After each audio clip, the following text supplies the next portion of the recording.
través de www.hifa1000.do. Ya con ustedes, mujer empoderada y en tenis, a través de la voz de las Fuerzas Armadas, productora general doctora Carmen Taveras, hoy el doctor Carlos Lebró y quien les habla Tony Luna en los controles. Si es que en este 21 de mayo, ya va rápido, vamos rápido 21 de mayo, agradecido de Dios como siempre, por permitirnos llevarle a todos ustedes estas orientaciones que de seguro van a ser de provecho. Hoy el espacio dedicado a lo que tiene que ver con la niñez, obesidad infantil. Así es que inmediatamente paso los micrófonos al doctor Carlos Lebró, que va a dar más detalles. Buenas tardes, doctor. Muy buenas tardes, Tony. Muy buenas tardes a todas las personas que nos escuchan a través de la voz de las Fuerzas Armadas. El día de hoy, como dice Tony, un plato fuerte. Vamos a hablar hoy de obesidad infantil y las implicaciones en la salud. Es un tema muy pedido por todas las personas que nos siguen, tanto en las redes sociales como a través del programa Mujer Empoderada y en Tenis y su espacio, un estilo de vida saludable.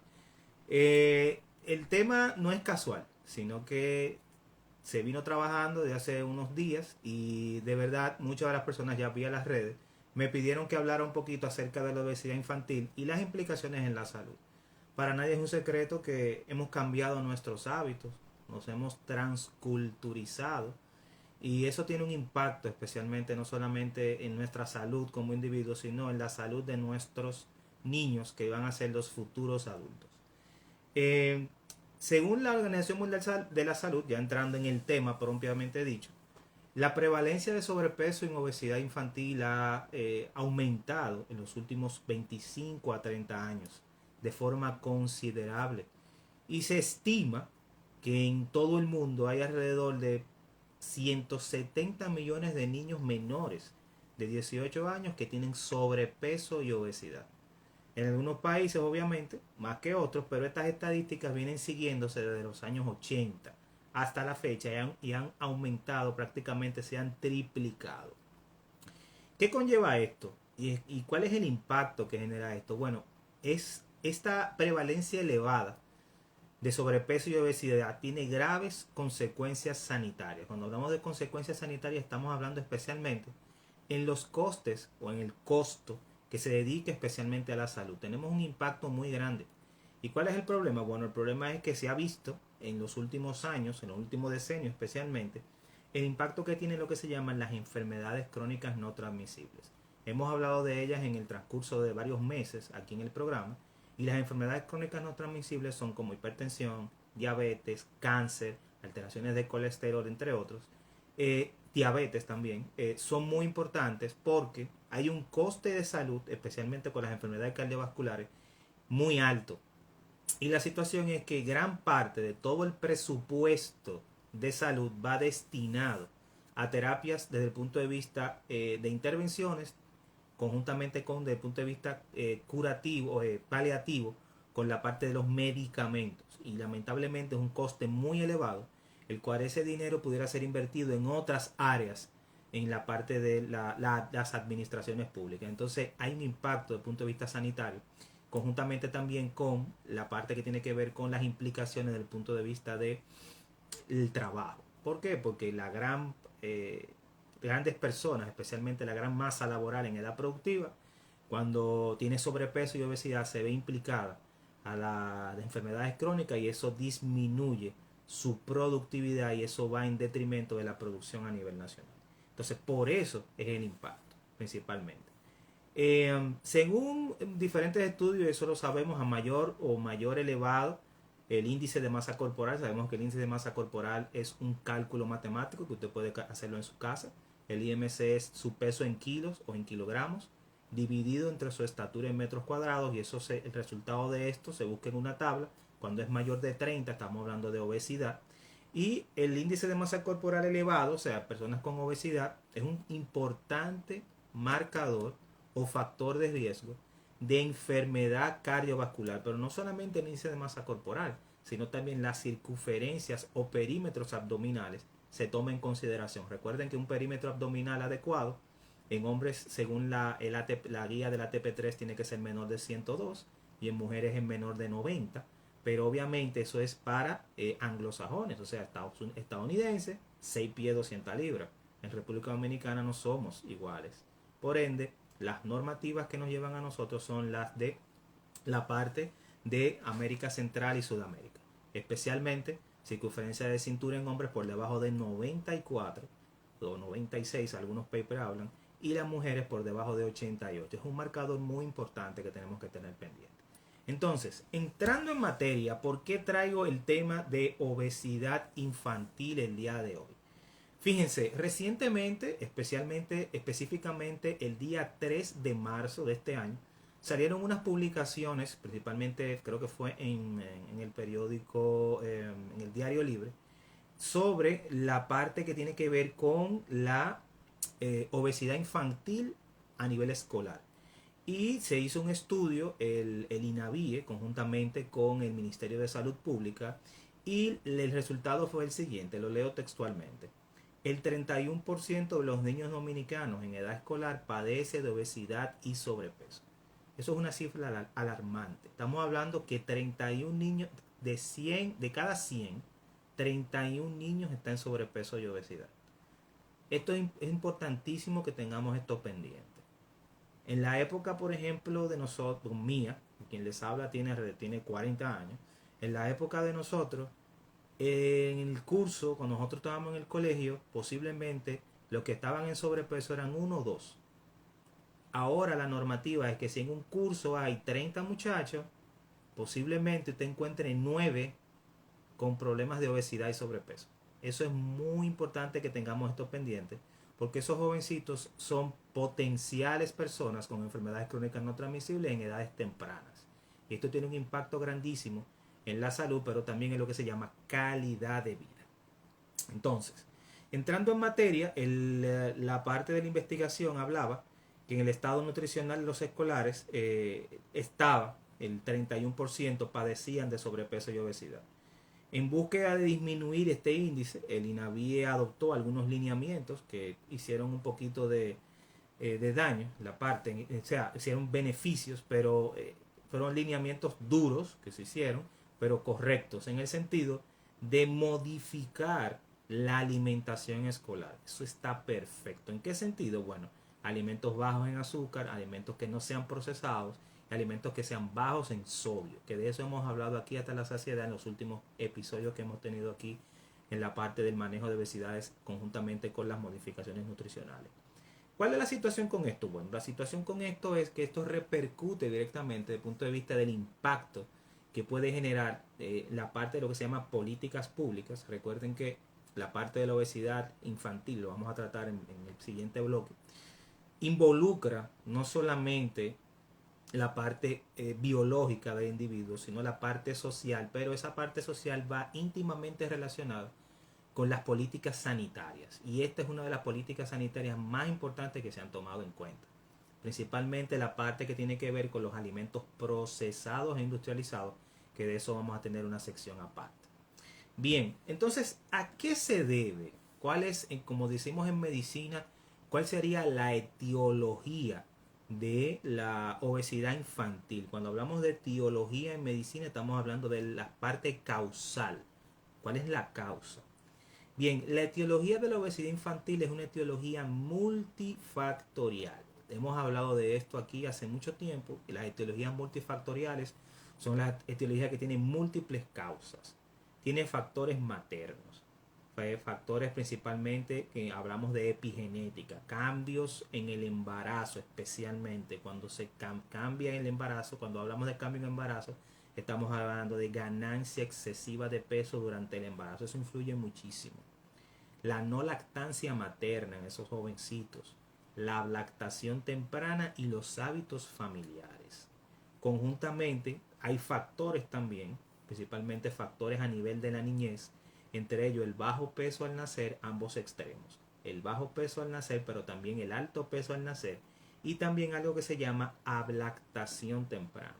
La ablactación temprana es el uso de alimentos que no son leche materna previo a los 4 a 6 meses de formas reglamentarias que se tiene para lo que es la lactancia materna exclusiva. ¿Cuál sería? Vamos a hablar de cada uno por individualizado. ¿Por qué estas etiologías producen obesidad? Fíjense, cuando hablamos de ganancia excesiva de peso durante el embarazo, un embarazo normal de la mujer debe de tener aproximadamente en una ganancia de peso durante todo el embarazo, según dicen los libros, aproximadamente de 11 kilos. 11 kilos son aproximadamente de 22 a 23 libras durante todo el embarazo. Es un embarazo normal. La situación es el siguiente: tenemos embarazos, número uno, que no son planificados y lamentablemente hay una inadecuada alimentación. Todavía tenemos la concepción de que la mujer embarazada tiene que comer por dos. La cosa no es así. Entonces, ¿qué pasa?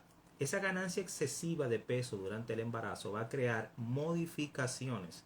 En medicina llamamos cambios epigenéticos. Uno de esos cambios principalmente es que la tendencia a esas mujeres es que hagan posiblemente una enfermedad.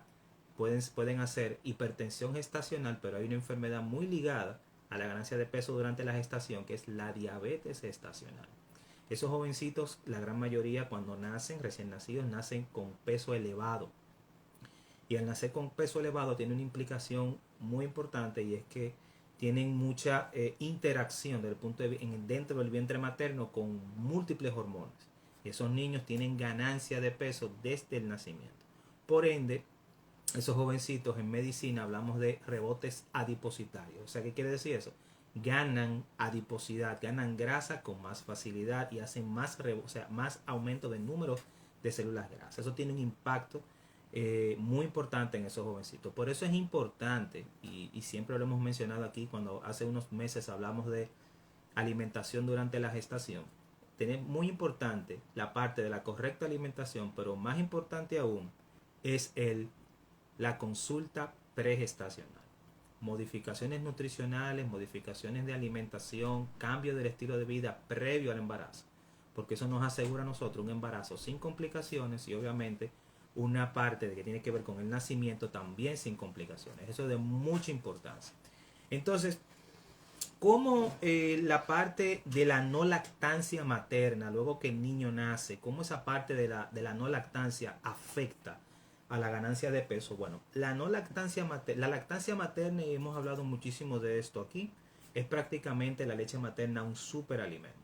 En el sentido de que esa lactancia materna va a producir la colonización de todo el tracto digestivo de bacterias que no son patógenas, bacterias benignas, que van a formar algo que se llama microbiota intestinal. La microbiota es lo que le decían anteriormente, flora bacteriana. ¿Qué pasa con la microbiota intestinal? Bueno, la leche materna produce una adecuada colonización de bacterias. Y esa adecuada colonización de bacterias nos protege a nosotros de eventos, principalmente desde el punto de vista inmunológico. Esa bacteria es la primera barrera, una de las barreras más importantes que tenemos frente a infecciones, y ya se considera esa microbiota intestinal como un órgano inmunológico.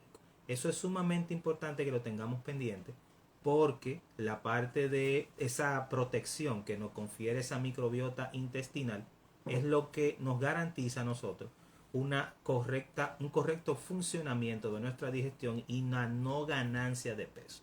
Entonces, por eso la leche materna es fundamental en esos primeros 4 a 6 meses. Esa lactación temprana, cuando comienzan a utilizar alimentos que no son la leche materna previo a los 6 meses, es la que la que nos hace una conformación inadecuada de la microbiota y nos propone a esos jovencitos a ganar peso en edades tempranas. Doctor, y ahí mismo, escúchame que le interrumpa, claro, se ve con mucha frecuencia niños que no han lactado, ¿verdad? Que no les han dado pues la oportunidad a la madre, por cualquier causa.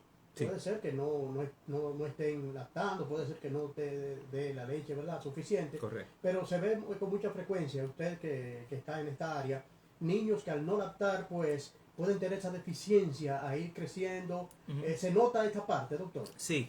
Fíjate, Tony, no solamente deficiencia, como estamos vinculando la parte de obesidad, al tú introducir alimentos que cronológicamente no son aptos en esa etapa de su formación, tú vas a tener varias cosas. Número uno, lo que estamos diciendo es que al incluir esos alimentos que no en edad cronológica ese joven no debe de consumir, vamos a trastornar el correcto funcionamiento intestinal, y eso tiene repercusiones de punto de vista negativo a ese chico.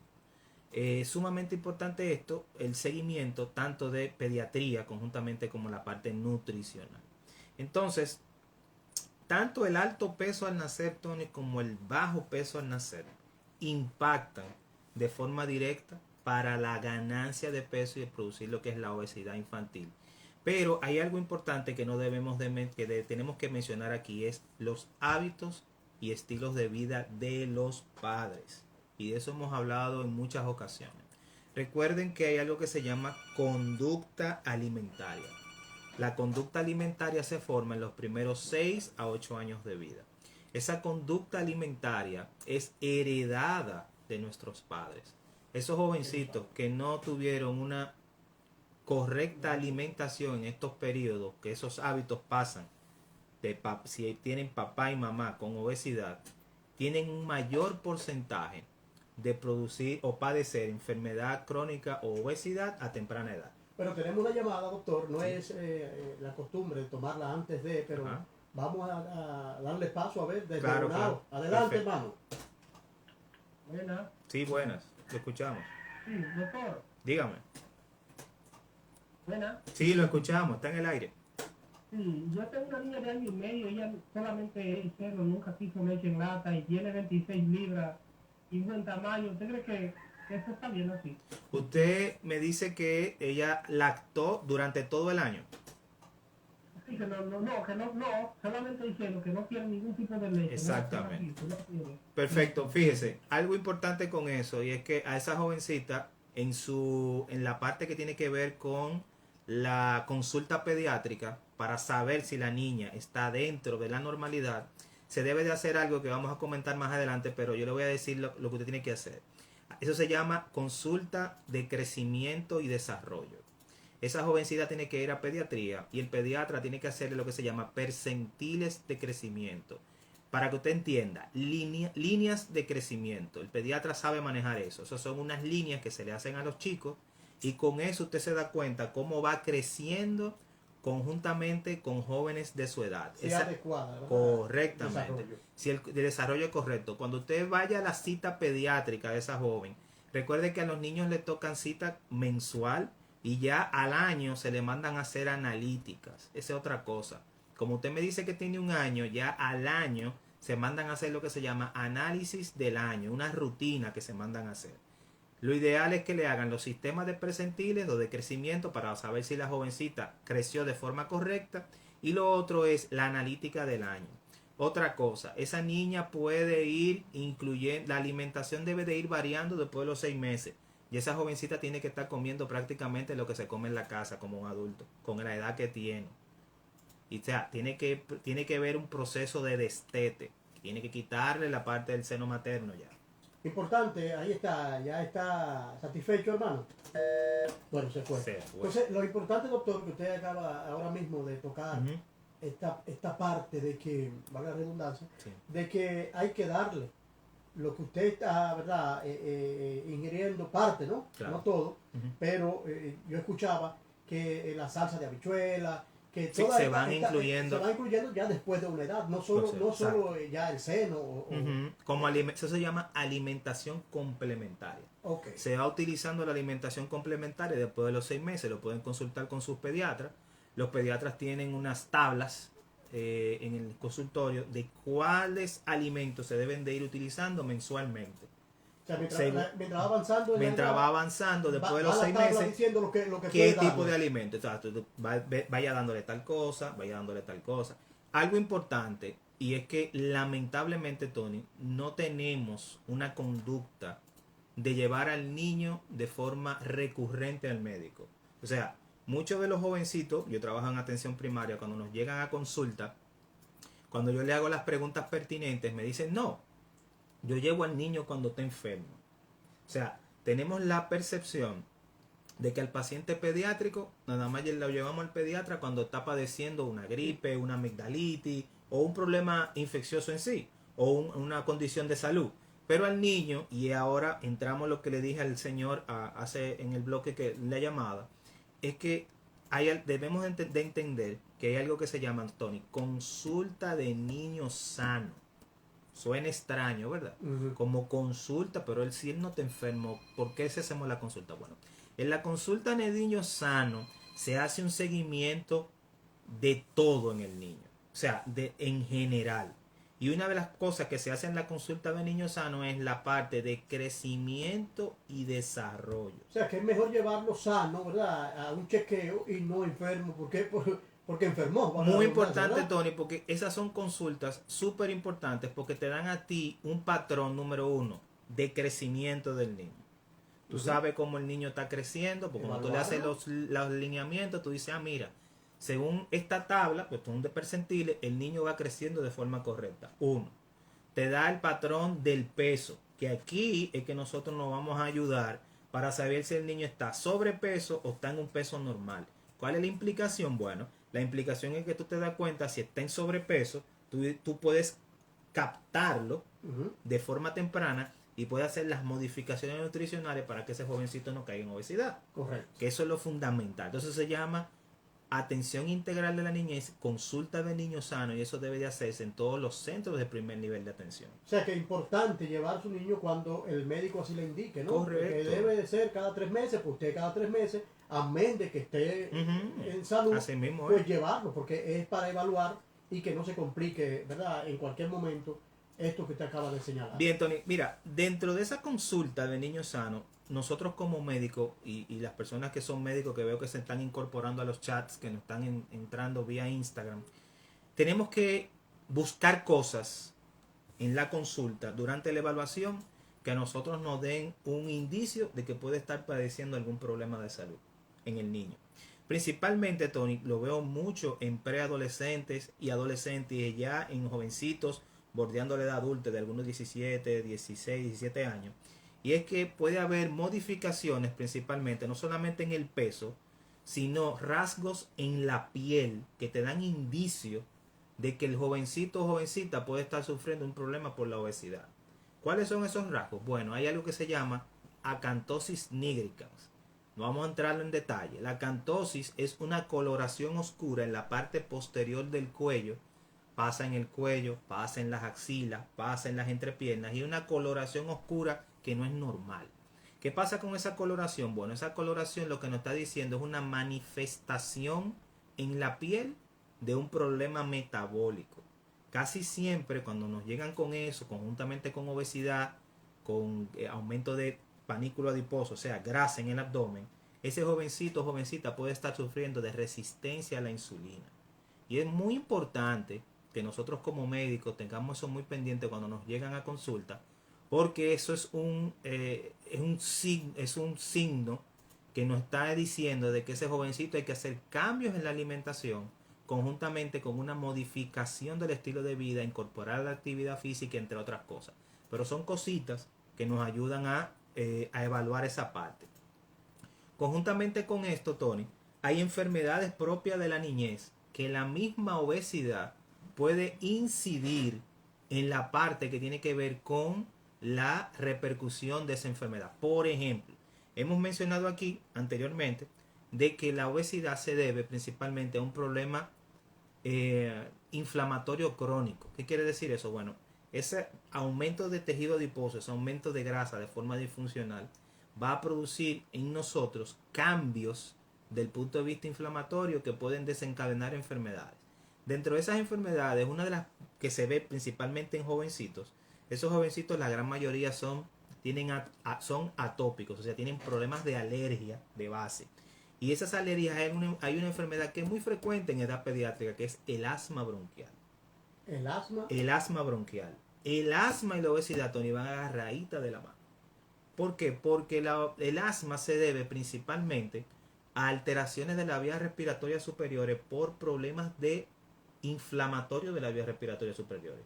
Entonces, la obesidad por sí sola es una enfermedad inflamatoria, lo que quiere decir que la obesidad puede ser un desencadenante de crisis de asma. Que hablamos de eso en un programa ya pasado, Sí, con relación sí. también a los que El problema con un respiratorio. roncan, ¿no? Exacto. Que tienen esta parte. Pero hay algo importante, Ujú, doctor, ahí ujú. mismo con este tema de la obesidad. Y estamos hablando de obesidad infantil. Sí. Pero vamos ya a extrapolar un poquito más el término y llevarlo ya a la adolescencia que usted acaba de tocar. Pero esta parte que siempre dicen, no, porque heredado de su padre o Sí. de su madre. Es que o el sea, papá es el gordito, papá es gordito. los tíos son así. Sí, Ajá. se tiende siempre a creer que esto es así, doctor, pero para eso está también naturalmente los chequeos, ¿verdad? Es importante, Tony, el tema que tú has tocado.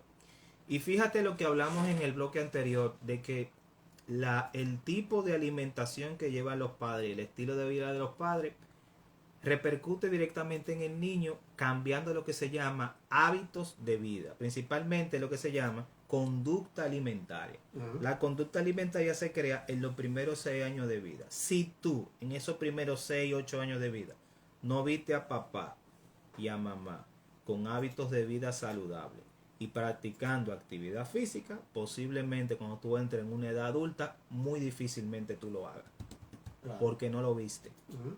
No incidieron en ti en la práctica de un deporte, no te llevaban a un parque, tú no los veías comiendo ensalada, porque muchas veces te llegan a la consulta y durante el interrogatorio tú le preguntas al niño, papi, ¿qué tú comes? Ujú. Y es mejor preguntarle, cuando tú le dices, ¿qué a ti no te gusta? Que ellos que comienzan y te dicen un listín diario de las cosas que yo no como. ¿Qué es lo que debe? Entonces la pregunta debió de ser al revés. Sí. ¿Qué es lo que tú comes? Porque Correcto. tanto que yo te pregunté y me dijiste que no. Sí. Bueno, eso se forja principalmente en las primeras etapas de la vida, en esos primeros 8 años, debido a que el niño principalmente con obesidad es un jovencito que no tiene aceptación por muchos alimentos.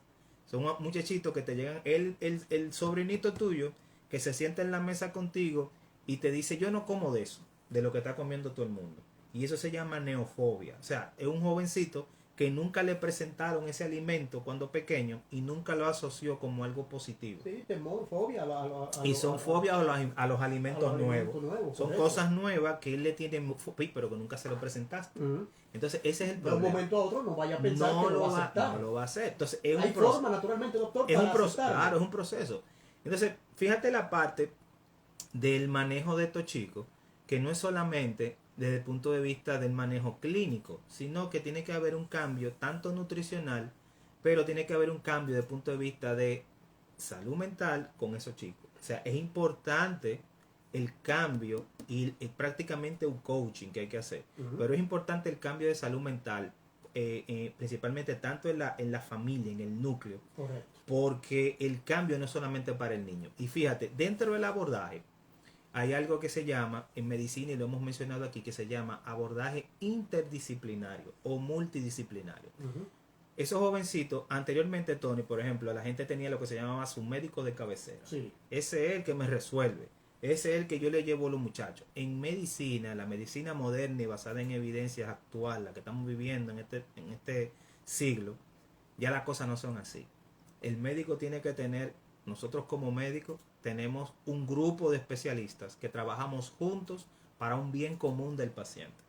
¿Qué es eso? Bueno, el abordaje interdisciplinario lo que quiere decir es que si a mí me llega un paciente, yo soy nutriólogo clínico y tengo una maestría en obesidad, si a mí me llega un jovencito con obesidad infantil, con 9 años, yo no lo puedo ver solo. Yo tengo que verlo conjuntamente con un pediatra.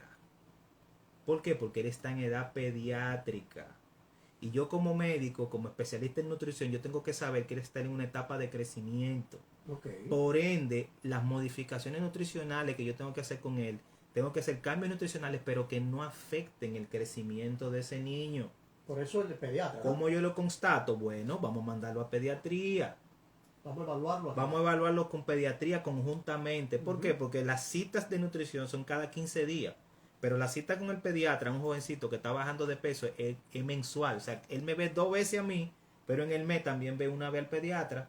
Porque cuando el pediatra ve las modificaciones que están haciendo desde el punto de vista de peso y ve las mejorías en otras enfermedades o patologías, como la que hablamos ahorita, el asma, Ujú. él de una vez dice, no, pero esto vamos muy bien. Entonces, esa es la parte del abordaje interdisciplinario que entra en estos pacientes. Y, doctor, ¿qué tan malo podría ser para un jovencito, Sí. adolescente, que comienza a desarrollar esta, vamos a decir, patología, ¿no? Ajá. De ir aumentando, y no ponerle Ese freno. ese freno temprano. Y ya A temprana edad. a los 35 más o menos se ve No, obeso, menos edad. tiempo. Fíjate, Tony, Wow. hay un problemita. Tenemos un impacto directo en estos jovencitos. Y es que tenemos algo importante. Y es que esos jovencitos actualmente Número uno, hay un término que posiblemente lo he mencionado aquí, pero no le he dado el énfasis adecuado, que se llama alfabetización motriz. ¿Qué es eso? Así como nosotros nos alfabetizamos para saber leer y escribir, también nos alfabetizamos para poder desplazarnos y hacer actividad física.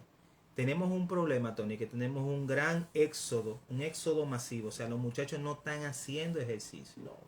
Los muchachos están sedentarios, con una tablet, un celular, están frente a una pantalla. Y la parte que duran frente a pantalla es un tiempo sedentario, un tiempo sentado donde no hace actividad física. ¿Qué es lo que pasa? En etapas tempranas de la vida, el niño tiene que comenzar a hacer deporte desde los 4 años. Hacer su deporte, correr, jugar fútbol, patear un balón, lo que sea, pero tiene que comenzar a hacer un deporte temprano. Que se ve mucha frecuencia, doctor. Gente dice, mira muchacho, coge, no, ven. No, al contrario. Contrario. Que no corra, que te puede caer. Al contrario, el niño tiene que comenzar a esas etapas a jugar.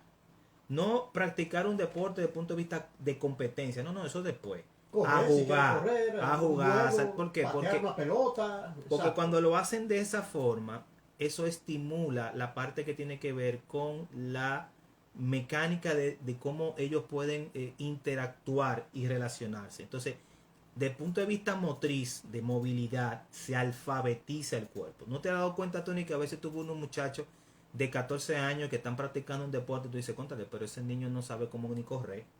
Como que no corre, como tú te das cuenta, como que los pasos son como extraños. Está jugando baloncesto y no sabe ni dónde va y son personas como que no tienen coordinación. Mira, pero él debió de brincar con la... Entonces, eso se está viendo muy frecuente y eso es la parte de la no estimulación con la actividad física a temprana edad. Y eso repercute directamente en lo que es el fitness. El fitness es la capacidad cardiorrespiratoria de ese individuo, conjuntamente con una mala alimentación y la parte del punto de vista del sedentarismo es el caldo de cultivo para los problemas de enfermedades crónicas a temprana edad. O sea, tenemos muchachitos de eso, Tony, que con 14 años te pueden debutar con una prediabetes. ¿A los 14 años? Sí. Tony, tenemos jovencitos, por ejemplo, yo tengo experiencia con niños de 9 años que he visto, que cuando le hago los planes... ¿En serio, doctor? Pero te estoy diciendo, niños de 9 años que he visto, con acantosis, insulinoresistencia, le mando a hacer las pruebas y las analíticas y te vienen con una esteatosis hepática, con hígado graso, como si fuera un adulto. Y tú dices, pero ven acá, ¿por qué es el hígado graso? Bueno, los azúcares añadidos en los alimentos. O sea, estamos hablando que cereal en caja, porque cereal es otra cosa, es un cereal en caja, con azúcar añadido. Entonces, esos cereales en caja, conjuntamente con los jugos industrializados, tienen lo que se llama, exacto. ¿Sí? Tenemos algo importante ahí, es que confluyen lo que se llaman azúcares añadidos a los alimentos. Pero la industria alimentaria también utiliza lo que llamamos jarabe de maíz rico en fructosa. ¿Qué es el dañino? El jarabe de maíz, lo que le dicen sirope de maíz rico en fructosa, ese jarabe de maíz rico en fructosa es uno de los agentes causales más importantes de problemas hepáticos, de hígado graso en adolescentes. Pero mire lo importante, doctor, del tema de hoy, que usted con mucha frecuencia habla de que hay que llamar la atención porque usted ve los niñitos bien llenitos y lo que hacen los familiares o los padres muchas veces es, no, está en salud, mira qué gordo está. Ese es otro tema. Entonces hay que comenzar por ahí, doctor. Fíjate, esa obesidad infantil hay que darle desde ahí, desde cero. Algo importante y es que la concientización, el manejar información correcta en la parte de alimentación. Entonces, no podemos tener una correcta alimentación si no tenemos una formación adecuada. ¿A qué yo lo voy a llevar al médico? Este muchacho está sano, mira qué gordo está. Exactamente. Ay, papá. Tenemos un problemita y es la parte de ahora la parte de mantener un niño en edad, en estas edades, sano y que no tenga obesidad infantil. Tenemos que tener un pendiente de lo siguiente, y es que no solamente influyen la parte biológica, como decía Tony ahorita, que todos en la familia son gorditos, sí, pero la obesidad desde el punto de vista genético es menos de un 5%. La otra parte, el otro 95-98% es multifactorial. Es muy raro que tú te vas a encontrar con un problema genético que te lleve a una obesidad. O sea, menos de un 5% es por problemas hormonales y por problemas genéticos. Porque la gran mayoría de gente te dice, no, yo estoy gordo por el tiroides. No, no es el tiroides. El tiroides es menos de un 3%. Ese otro 27 es multifactorial, influyen los factores Sí, que hablamos ahorita. sí, correcto. Entonces, la gente siempre se agarra de que el problema es hormonal o el problema es genético. No, el problema no es genético. El problema es de hábitos. Yo tomo agua y con eso engordo. No, Oiga otra, no es doctor. así, no es así, ¿Eh? no es así. Lo que más me gusta, y de eso subí una foto en las redes en forma de broma, es cuando me dicen, doctor, yo casi no como. Sí. Atención, atención. Sí. Te acaba de dar en un punto a Sí, los oyentes que están en sintonía. sí. Yo casi no como, mire cómo estoy. Doctor, yo casi no como. Entonces cuando yo Pero me casi siento... no como. Está bien, doctor. ¿Por qué tú estás comiendo No, ese no, casi, por ejemplo? ¿Qué es la calidad de lo que Exacto. estoy ¿Qué es comiendo? lo que tú casi estás comiendo o que casi no comes? Cuando yo agarro y me siento con esos pacientes, en la parte del abordaje nutricional, nosotros tenemos una parte de lo que es la exploración que se llama anamnesis, o sea, historia clínica nutricional. O sea, Ok. ahí se hace lo que se llama un recordatorio alimentario. Un recordatorio alimentario es cómo te comen 24 horas. Y eso tú te sientes a hablar con la gente. ¿Qué usted se comió a tal hora? Tal cosa. Tal. Entonces, cuando tú comienzas a ver la calidad de lo que ellos comen y las cosas que ellos comen, porque la gran mayoría te lo ocultan. Claro. Pero ahí va. a la hora de la Sí, sí, jornada, ellos te dicen, ay, pero el doctor, no, doña, entonces ahí ellos entran. Ahí tú dices, pero usted casi no come. Sí. Ahí ellos dicen Sí. que... No, pero Fíjese. hay que tener cuenta con esto, doctor. El tema Ujú. está muy interesante porque pensar que usted está comiendo poco y que está aumentando de peso tan rápido, hay que darle seguimiento a eso. Correcto. ¿Verdad? Fíjate, Tony, varias cosas La importantes. ansiedad me tiene así. ¿Qué es eso? Ay, ay, ay. Dele, doctor, dele. Ay, ay, ay. Fíjate, algo importante es la inclusión de lo que es la actividad física como terapéutica, como tratamiento de la obesidad. No, vemos la actividad física como algo recreativo en el niño, Ujú. pero también para niños con obesidad pasa de la parte recreativa, pero también una parte de terapéutica. ¿Por qué? Porque cuando hacemos actividad física utilizamos esas calorías para disminuir conjuntamente con un plan nutricional adecuado al niño. Utilizamos esas calorías que están de más en forma de grasa para producir la energía para la actividad física y nos ayuda con la pérdida de peso a mediano y a largo plazo. Así que la actividad física es fundamental. En niños, obviamente, el uso de fármacos para varias cosas no está permitido por múltiples cosas. Entonces, la terapéutica es dieta y ejercicio. Que no es dejar de comer, ¿eh? No. Porque hablamos de dieta en muchas ocasiones Sí. y pueden pensar que no, La percepción, no puede comer. la No. percepción de la gente cree que dieta es A pasar pasar hambre. hambre. No. Entonces, miren, rápidamente, antes de coger unas cuantas llamaditas, que ya estamos casi en hora, Sí. vamos a dar algunas modificaciones puntuales que ustedes pueden hacer para mejorar el estado de obesidad o de sobrepeso de su niño. Número 1, disminución de harinas refinadas. Cuando hablamos de harinas refinadas estamos hablando de pan blanco, pan de agua, pan sobao, galletas, pastas. Tienen que disminuir esas harinas refinadas porque se comportan de una forma inadecuada y pueden aumentar las alteraciones desde el punto de vista de la captación de glucosa, o sea, modificaciones a nivel de azúcar. Disminuir los cereales en caja y todo lo que tenga azúcares añadidos. Eso es Importante. sumamente importante. Sí, señor. Disminuir los jugos industrializados. Mejor utilice frutas, que no beban jugo. El jugo, y lo hemos explicado aquí, es una bomba de azúcar. Utilice mejor las frutas picadas. Ahí va. Porque Picadita. muchos dicen, no, porque yo la meto a la licuadora y le echo poca azúcar. No, eso no, sirve no, no, nada. no. Píquela la fruta y désela en cubito. Y usted dice, pero es que él no come fruta. No, no, espérese. Vamos a hacer una técnica. Sí. Usted pica su frutica y le pone un poquito de miel por arriba. Para él es más nutritivo eso que se está comiendo que beberse un juguito de caja industrializado. Entonces, esa fruta, cuando usted le pone la miel por arriba, usted está creando un sabor diferente Sí, hacer y una también. textura diferente. Cuando el niño muerde eso, dice, es dulce, es bueno. Ujú. Se asocia a eso y usted va a ver que usted lo puede presentarle su frutica 3 veces o 4 veces a la semana de esa forma y él lo va a aceptar. Entonces, ¿qué seguimos después de ahí? Vamos a ir retirándole poquito a poquito la parte de la mermelada o de la miel que usted utilizó y usted se va a dar cuenta que él se la va a comer plain, como dicen los gringos, sin la miel. Va a llegar un momento que él se la va a comer así. ¿Por qué? Porque creó el hábito. Correcto. Y asocia a esa parte de la fruta como algo beneficioso, porque vemos niños que nos llegan a consulta que no comen de nada. Sí, pero también ver que los padres también la están ingiriendo, están comiendo. Importante, siéntese Sí. con él Claro, en la usted mesa también. y coma usted también para que él asocie Sí. esa parte beneficiosa y lo vea usted. Practique también actividad física con él, salga a caminar, salga a un parque, involúcrelo en la actividad física. Si el niño ya está dentro de los, por encima de los 4 años que puede practicar una actividad física, un deporte de forma regular, llévelo y tenga la parte de la parte de la socialización del deporte.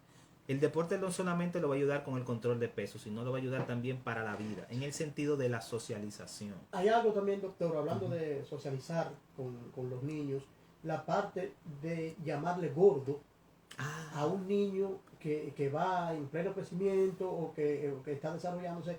Yo entiendo que llamarle gordo es como demoralizarlo, es como que no me ayuda para nada. Hay una parte, Tony, muy importante que tú has tocado, y es la parte del estigma social de la obesidad. O sea, tenemos niños con sobrepeso y obesidad que son estigmatizados, son señalados. Uh-huh. A usted lo señalan en el colegio, lo señalan en la clase de inglés, lo señalan en cualquier... el gordito. Sí. ¿Tú entiendes? Entonces...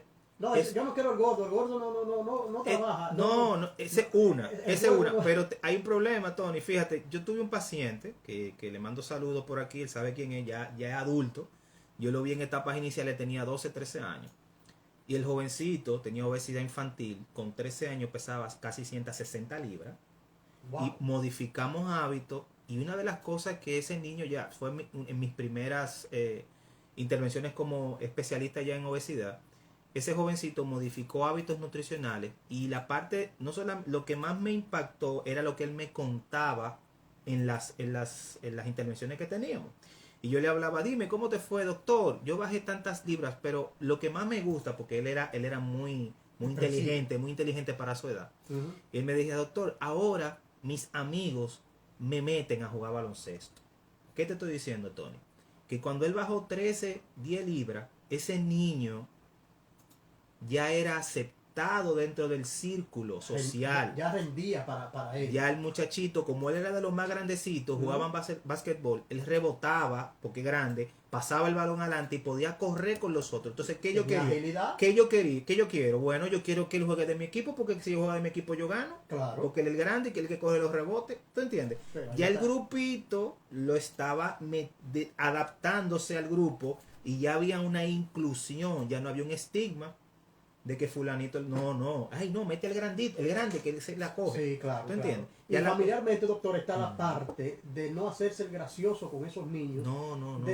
Ay, gordito, ven gordito, y siempre... Principalmente las abuelas. Todo. Sí, ahí es que están esos grandes problemas. Doctor, parte final, como que se ha ido rápido. Sí. Este Vamos a ver si podemos coger alguna llamada. Vamos a tomar 2 llamadas a ver si se animan los que están en sintonía con nosotros, que quieran preguntar sobre el tema de la obesidad infantil, y podemos también pues darle un poquito más para acá. O sea, nosotros los que ya no somos tan infantiles, 809-231-41, vía de comunicación, 2 llamadas de inquietud sobre si tiene usted un niño que entiende que está sobrepeso o que quiere cualquier consejo.